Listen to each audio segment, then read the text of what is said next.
Semplades, planificamos el Ecuador del buen vivir.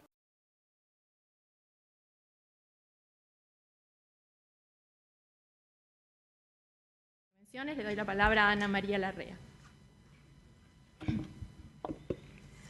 Muchas gracias, Raquel. Bueno, yo quiero centrar mi intervención en uno de los desafíos más importantes que tenemos en la región, que es la construcción de igualdad. Y decir, como ya se ha dicho varias veces acá, América Latina es el continente más desigual del planeta, pero además tiene otra característica sobre la cual deberíamos reflexionar en este panel, y es que América Latina también es el continente con más alto grado de urbanización entre los países del llamado mundo en desarrollo.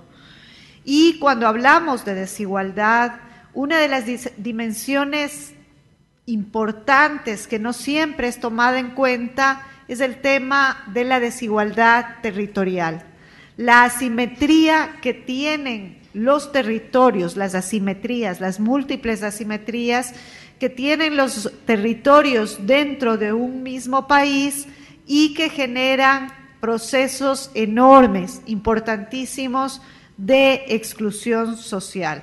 Una de las asimetrías más grandes en nuestro continente, cuando empezamos a desagregar los datos de población, es justamente la asimetría entre el campo y las ciudades, sabiendo que América Latina es este continente con un altísimo grado de urbanización.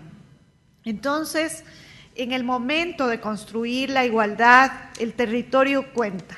Y el territorio cuenta mucho, es una dimensión muy importante en términos de planificación para el buen vivir, como la llamamos en el Ecuador, y en términos de generación de políticas de población.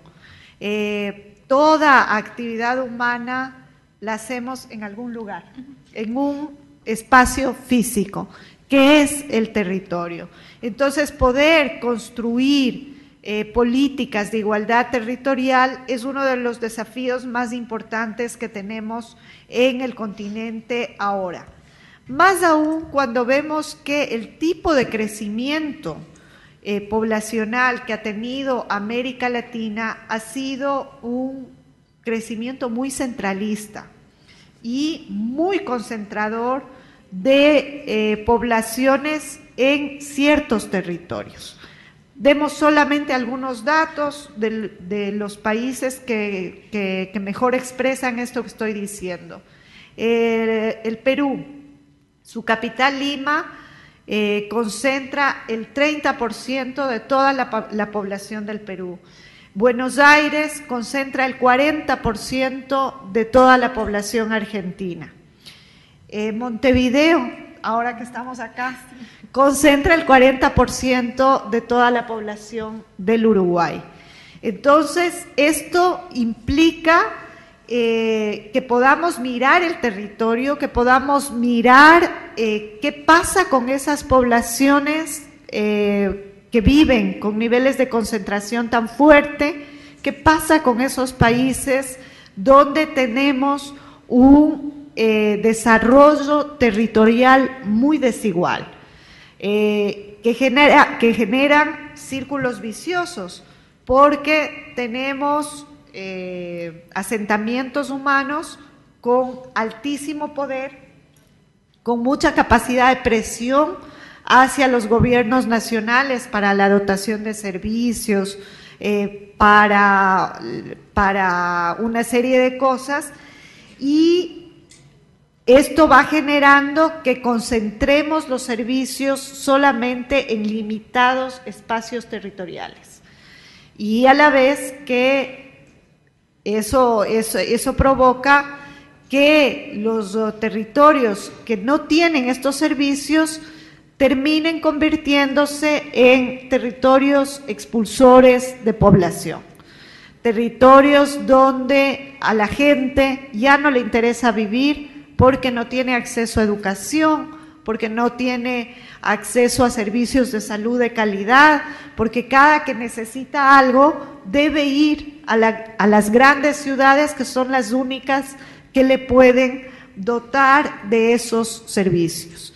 Entonces se genera un círculo vicioso porque por un lado tenemos una serie de problemas en las grandes megalópolis, en estas ciudades enormes, y tenemos muchos problemas en términos de calidad de vida de las personas que viven en esas ciudades, el tema del tráfico, el tema de la inseguridad, el no poder trasladarse de un lugar a otro tranquilamente.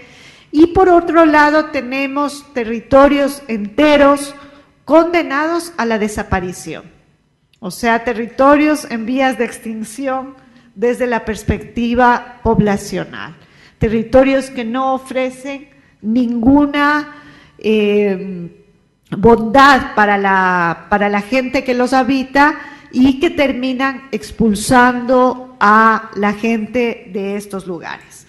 Entonces, en este momento en América Latina es imperativo que la planificación tenga una perspectiva territorial, las políticas de población consideren al territorio como una de las variables fundamentales. ¿Y por qué digo esto? Porque cuando generamos políticas públicas, cuando creamos un proyecto de inversión, solamente una decisión de en dónde localizamos una inversión determinada puede ser un asunto de vida o muerte para grandes poblaciones y para territorios enteros. Una decisión sobre la localización de un proyecto puede generar un cambio en las condiciones de vida de millones de personas, tanto en lo que se relaciona a las megaciudades cuanto a estas pequeñas poblaciones.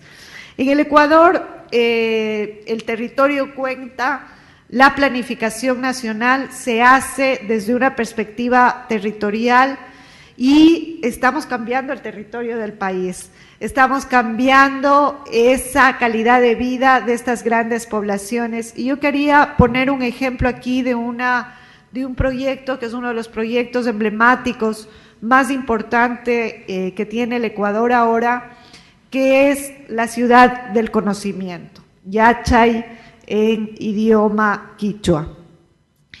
Y la ciudad del conocimiento es el gran proyecto para construir justamente esa sociedad del conocimiento.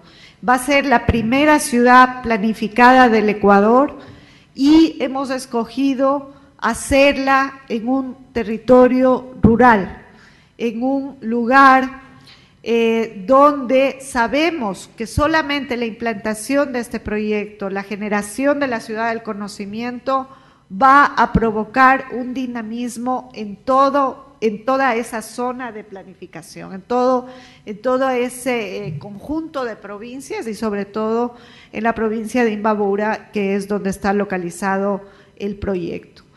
Entonces, esto por poner un ejemplo de cómo una decisión de dónde ubicas un proyecto puede generar cambios sustanciales en las dinámicas entre la población urbana, la población rural y en el cambio de las condiciones de vida de la población más pobre del país. Nosotros hacemos planificación con perspectiva territorial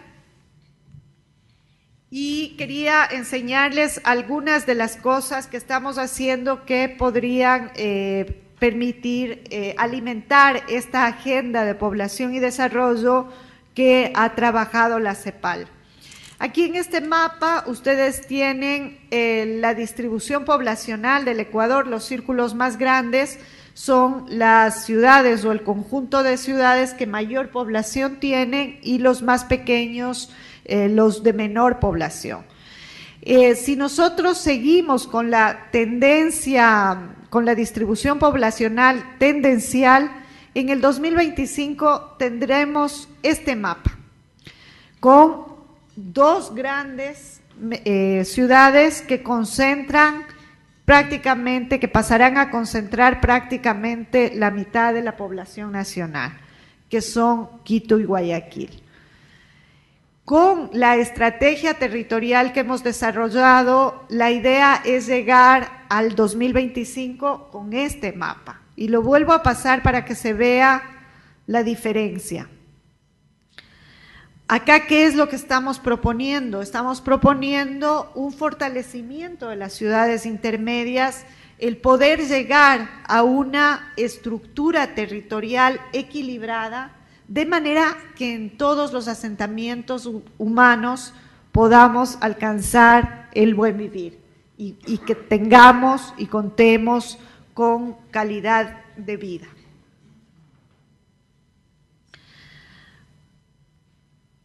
Esta es la estructura territorial hacia la que queremos llegar.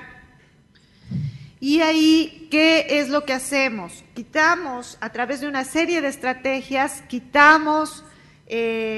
vamos disminuyendo la presión demográfica sobre aquellos centros urbanos cuyo horizonte de crecimiento es ya demasiado grande, demasiado alto, generando una serie de iniciativas, sobre todo en el ámbito productivo, en el ámbito de sectores estratégicos, que vayan generando empleo y vayan generando incentivos a la población para vivir en esas localidades. Lo que queremos es una estructura de asentamientos humanos, que nosotros la llamamos policéntrica, y que además trabaje en red, de manera que potenciemos la complementariedad entre asentamientos humanos y no la competencia territorial. Entonces, el primer eje de nuestra estrategia territorial nacional es el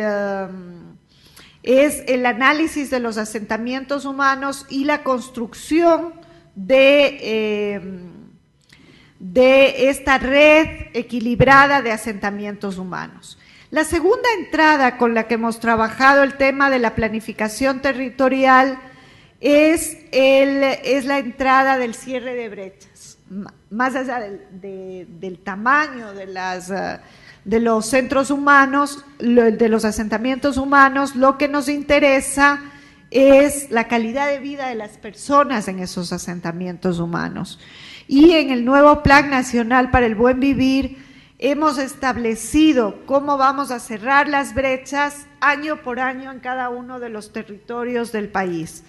De manera, las brechas en términos de dotación de servicios y de ejercicio de derechos.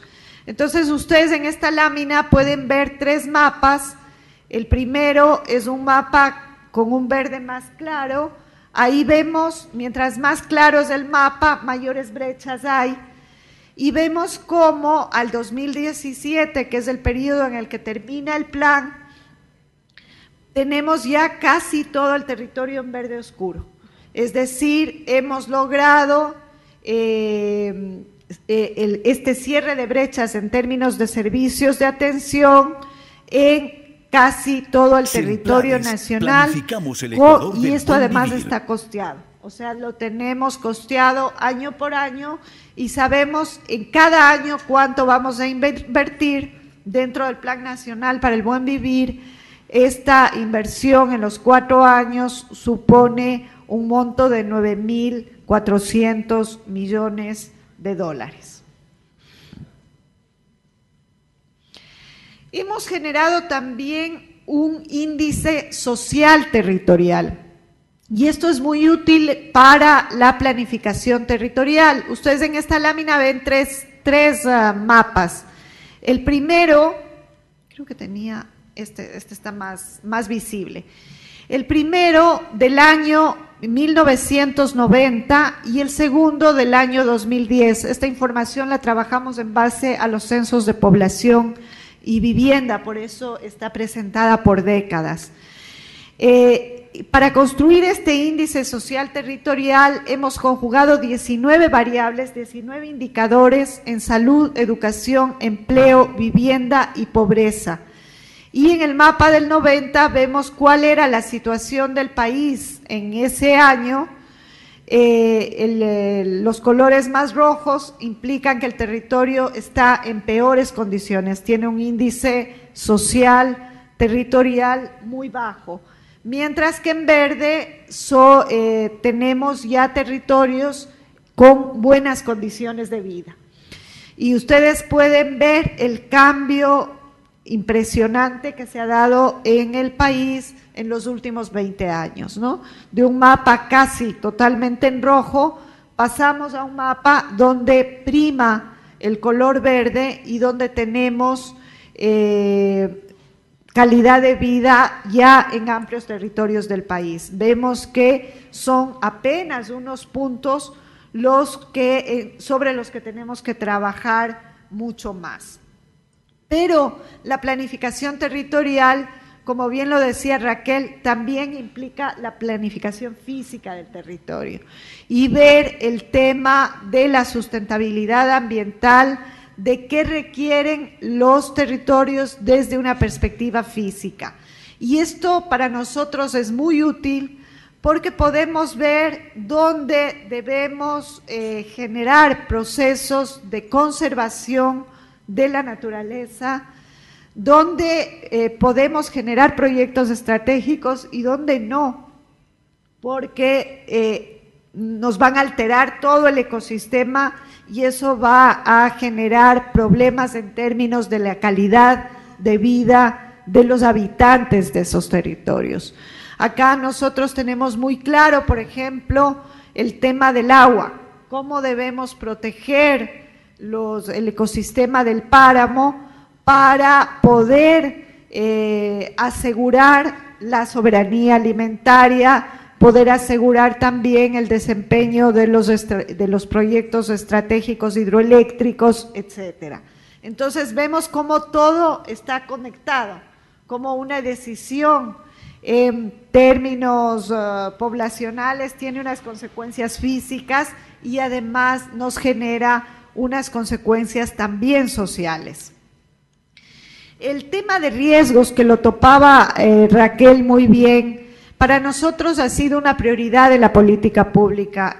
Durante el gobierno del presidente Correa se creó la Secretaría Nacional de Gestión de Riesgos y hemos trabajado muy fuerte también desde la perspectiva territorial en los impactos que tenemos en términos territoriales en riesgos. Y aquí hay un dato importante.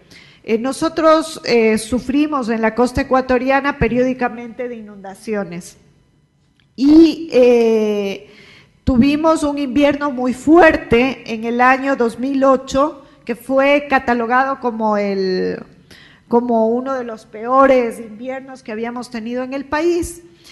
Pues en el año 2012 tuvimos uno peor, llovió mucho más.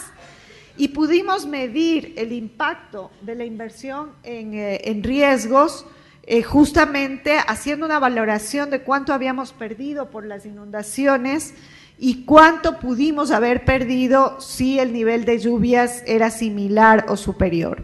Resulta que en el 2012 tuvimos un 71% más de precipitaciones que en el 2008. Y esto implicaría que el mapa que ustedes ven en azul debería estar mucho más azul, digamos, con mucho más problemas por las inundaciones.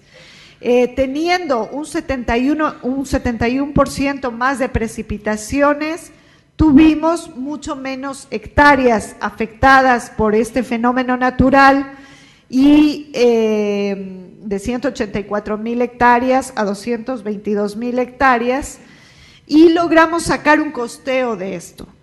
Y la conclusión fue que por cada dólar que invertimos en obras de prevención de riesgos, logramos, por cada dólar que invertimos, logramos ahorrar 9.5 dólares. O sea, es una de las inversiones más rentables, si se quiere hablar desde la perspectiva de mercado, que se pueden hacer. Y esto solamente lo podemos hacer con una buena planificación territorial.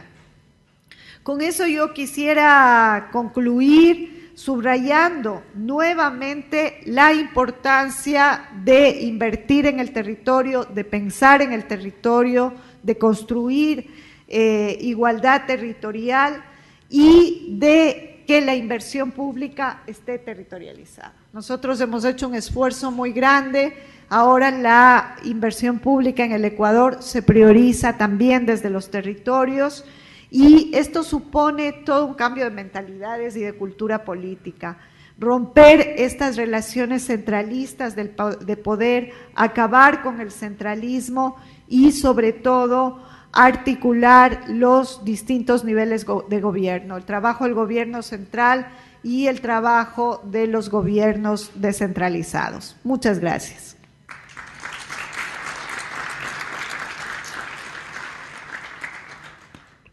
Bueno.